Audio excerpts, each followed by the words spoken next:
What's going on, guys? Another edition of Connor and Mark Show, a reaction to last night's round one of the NFL draft. Make sure you click that subscribe button to follow our content on YouTube, as well as follow us on social media on Twitter and Instagram at Connor and Mark Show.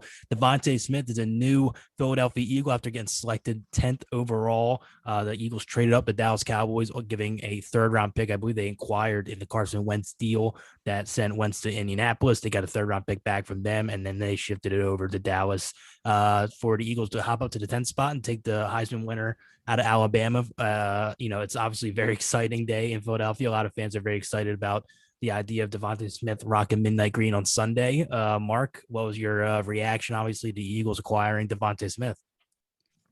Yeah, this is probably the first and only time I can say this where I'm happy that I was wrong. I got a few messages, got a few calls about the Fields mock draft pick that people didn't really like, and to be honest, I didn't really like it either. But I just felt where he was and the way this draft was going. As soon as we got past three, looks like there was a pretty good chance he could have fell in our laps at 12, and probably would have been the case if we didn't trade up to 10. But I really got to give it to Howie and really thinking ahead there to go up and get a guy like Smith who's explosive, from the line, can really route run well. He showed that at Alabama. Obviously, his size is a bit of a question, but I'm happy that we were able to get up to that 10th pick. And I think the bigger question, Connor, that we got to be asking is the Dallas Cowboys trading within their own division Yes. for a top 10 pick. That is a big no-no.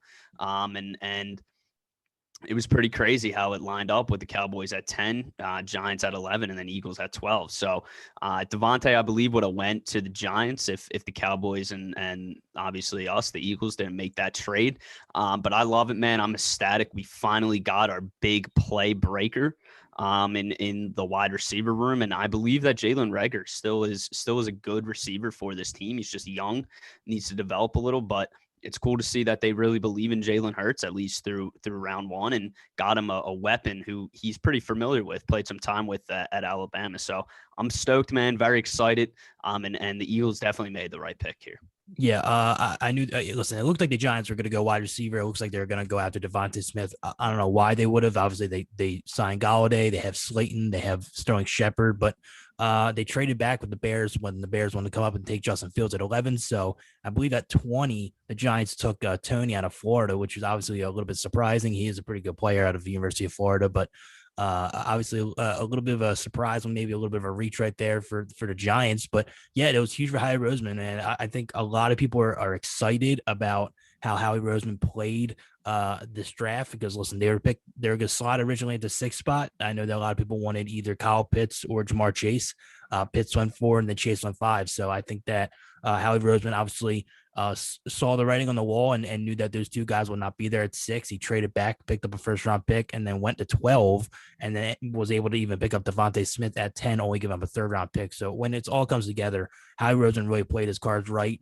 He came out of Thursday night with a really talented player. Someone's going to come right in right away. I think put out 1,000 yards in his rookie year. He's that talented. I know a lot of people worry about the weight, and that's why he slid a little bit, but when you saw the games he played at Alabama against top competition in the SEC, he was really dominant. And I think that for the Eagles to go up there at the 10 and get him, the board was not falling their way. I mean, like you said, Pitts went 4, Chase went 5. Both cornerbacks, Horn and Surtain, were picked before 10.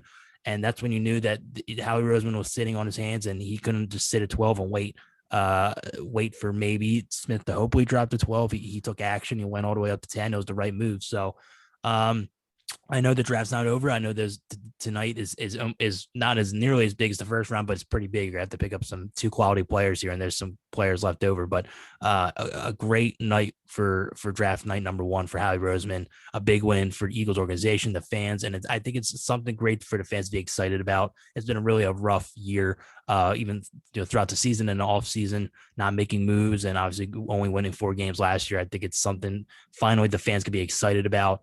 He's a dominant player. And I think he's going to come in and make a huge impact for the Eagles.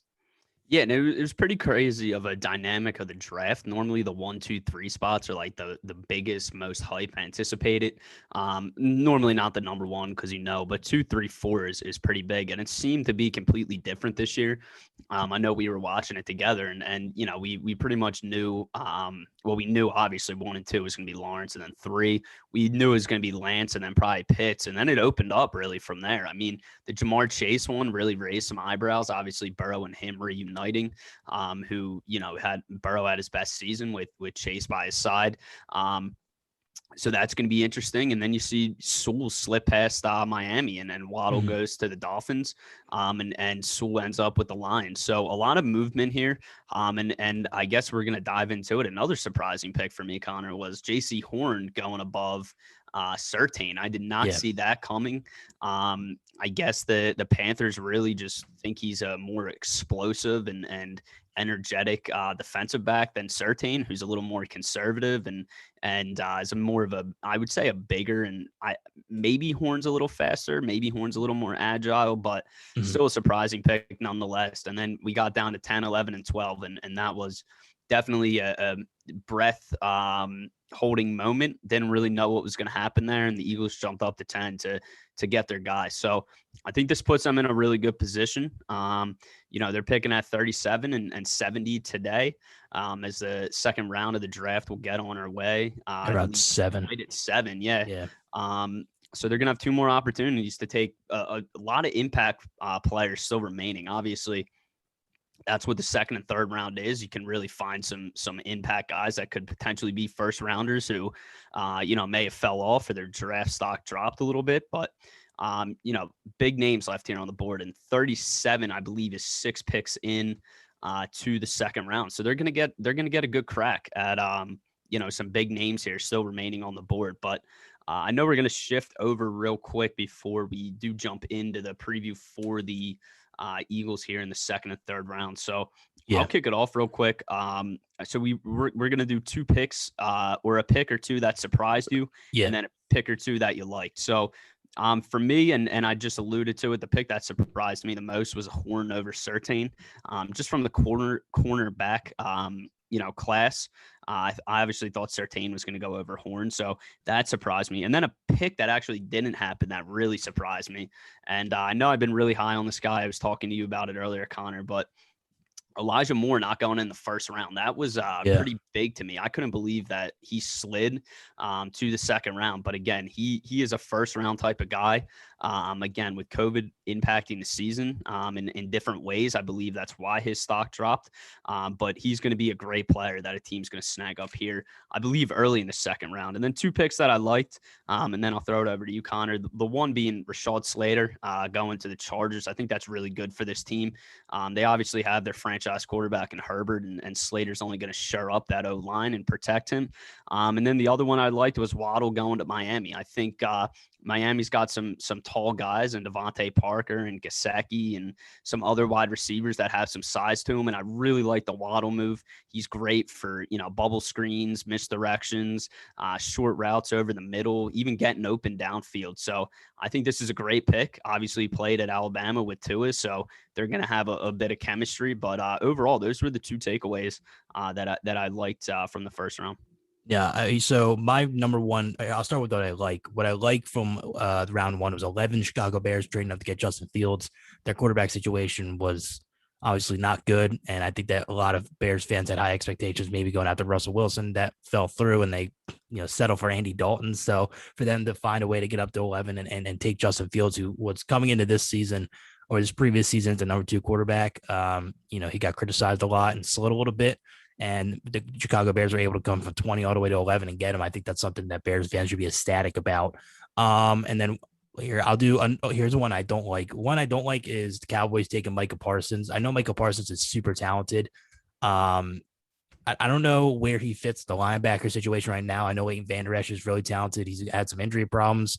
I know Smith is a little up and down, but he's still a really good player. Obviously, the NFL, you don't really play a lot of 3 linebackers anymore. It's usually 2 linebackers and nickel cornerback plays or some type of extra safety on the field. So he's gonna be someone obviously to make an impact, but he also has a lot of off the field issues. I know Dallas is not scared of taking not really scared of taking somebody with issues off the field. I think that they're always willing to look over that and take talent. So it's a risky pick. He's super talented, and I know he's a Penn State guy. I always root for Penn State guys, but it's risky. I don't know if I would have done that if I was Dallas. I was at the other pick. I'm trying to look here. Thinking, oh yeah, it was Travis Etienne to Jacksonville because Jacksonville traded back into the back end. They're talking at the presser, I believe Jaguars, and they're saying that Etienne could probably be a third down running back. They really like. I don't know if I would take a running back in the first round if it's gonna be a third down running back. I know you already have J Rob there and also Carlos Hyde, so it's not. It wasn't a huge need. Obviously, he played with Trevor Lawrence, and that's that tandem that they had in Clemson was really dominant in the ACC, but I'm a little surprised they traded in the back end of the first round. And even though he's going to be a really good player, I just don't think that they really had a huge need for a running back. Maybe they could have went defense over that, but I was a little surprised by that. I thought that was a little bit of a weird pick. So that's what I have on, what I like and what I didn't like from round one, but a lot to get to. Yeah, I totally agree. The ETN pick was a little bit of a eyebrow raiser in that regard. I mean, there were still some really good players on the board. Again, I'm gonna say it, Elijah Moore, and they had the 25th pick. They could have went and got a kid like that, a wide receiver. I know I believe they have Connolly, they have Shark, and I'll pull up the list right now. I might have like one or two other, but he would be helpful. I'm sure they're gonna go wide receiver here in the second round, but yeah, the ETN trade was a little bit of a question mark, but again, probably biggest thing circling that was Trevor Lawrence and him at Clemson. Also, New England getting Mac Jones is pretty nice. I know that a lot of people thought that he was going to go,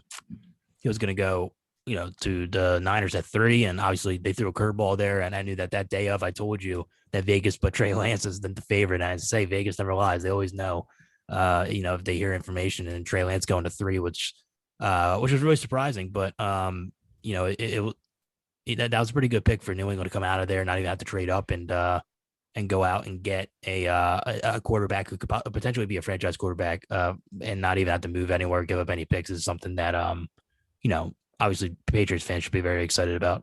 Yeah, I definitely think he can be, and he's again, this is a very high comparison, but a Tom Brady where he's not as mobile, he has good footwork, can really execute systems. What he showed at Alabama, obviously coming to the next level, it's going to be a little different, but that's similar type of style that really fits well, I believe, with Bill Belichick. So I guess we'll hop into the second and third round here, unless you have something. Yeah, no, I was trying to find the prospects that are still remaining. So I'll look up here. So Jeremiah Owusu-Koramoah from Notre Dame, outside linebacker, 6'2", 216. Mm-hmm. He's still available. He's ranked on Sporting News as the 19th top prospect.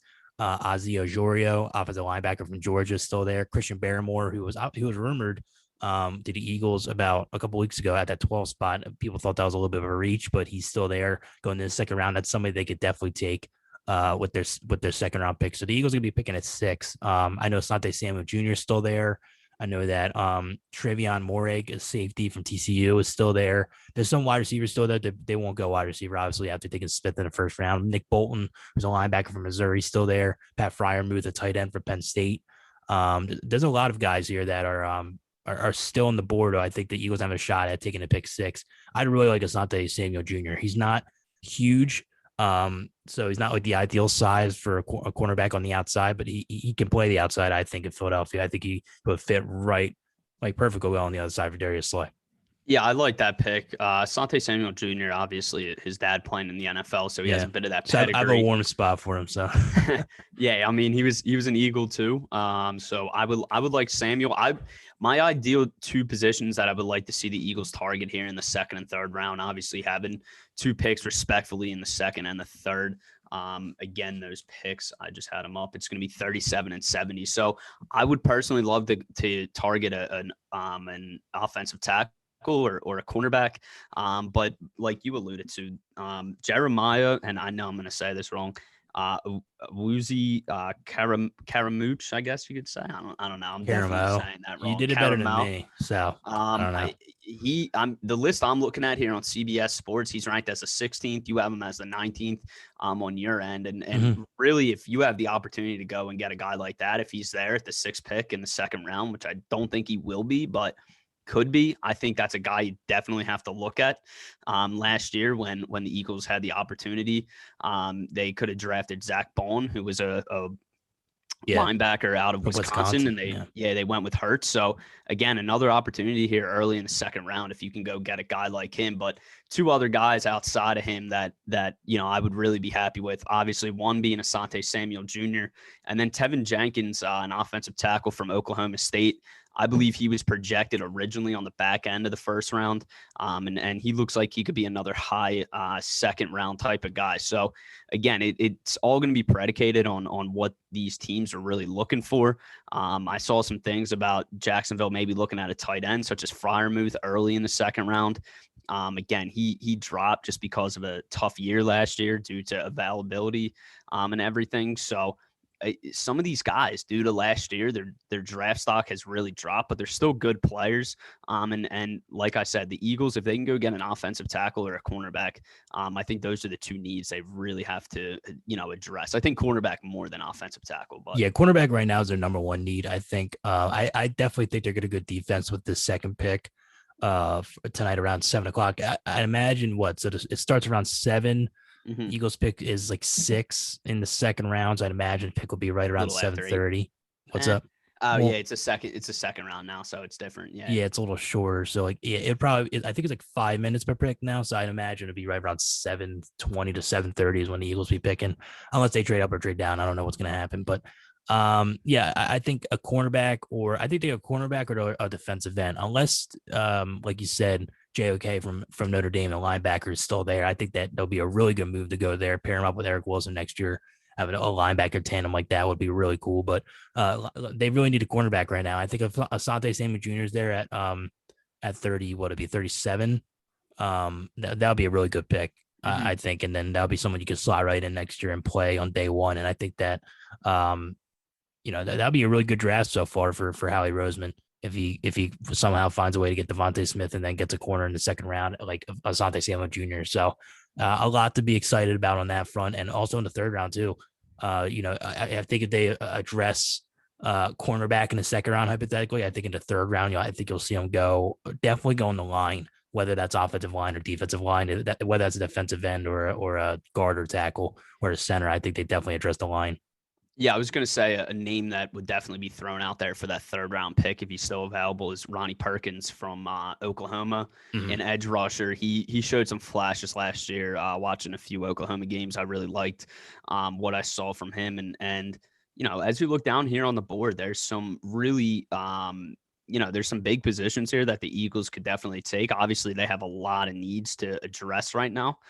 So I think another big thing is watching, Zach Ertz. The Zach Ertz watch, I think today is more intensified than it was yesterday. And Brandon Brooks, maybe. We'll see. And Brandon Brooks. And what I mean by that is just I didn't really see them making a move last night in regards to a Ertz or a Brooks trade. But I think here on day 2, it's going to really heat up. And you could maybe see them add in another second round or potentially parlaying those back end picks that they have in the 6th and 7th round and moving those into maybe a 3rd or 4th round guys. So that, I think that's definitely something to watch. And if the Eagles can do that, again, it just gives them more opportunity to go get some of these guys that have fallen and their stock has really fallen just due to the season last year and what teams endured and how many games they played. So the last thing I'm going to say before I throw it over to you, Connor, is a really good cornerback sitting there, really deep in the basement of a lot of draft boards. And it's pretty crazy, but Shaun Wade from Ohio State, pretty sure he was projected as a first-round pick coming into the season. If he left for the NFL draft last year, he would have been in the first round. So him staying at Ohio State last year obviously really drove his draft stock down in about the 4th round. I think he's projected right now. So I think the Eagles should definitely keep an eye on that. And their 4th-round pick is at number 123, and that's from the Miami trade. So a lot of potential here on the board, and I'm excited to see what they get off to here in day 2. Yeah, before we go, I'll throw to you. Make a quick prediction what you think is going to happen round 2, where you think the Eagles go, and specific prospect. I think Eagles are going to go cornerback. I think they'll go Okay. with Sante Samuel Jr. if he's there. Again, just due to the name, I think that's going to outweigh him over some prospects.